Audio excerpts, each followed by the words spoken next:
ఎప్పుడెప్పుడా అని ఎదురు చూస్తున్న సమయం రానే వచ్చింది. చంద్రుడిపై మనిషి రెండోసారి కాలు మోపే క్షణం సమీపిస్తుంది.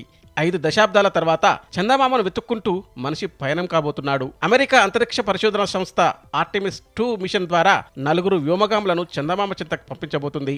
ఇందుకోసం ముహూర్తం కూడా ఫిక్స్ చేసింది నాసా. ఫిబ్రవరి 6న అత్యంత ప్రతిష్టాత్మకమైన ప్రయోగం చేపట్టనున్నట్లు నాసా తాజాగా ప్రకటించింది. అపోలో ప్రోగ్రాం 1972లో ముగిసిన తర్వాత తొలి మానవ సహిత మిషన్ ఇది.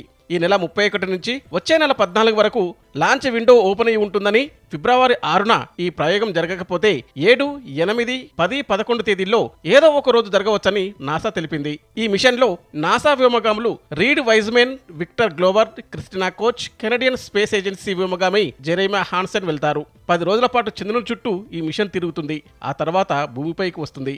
ఇది చంద్రుని చుట్టూ కక్షలో తిరగదు, చంద్రునిపై దిగదు.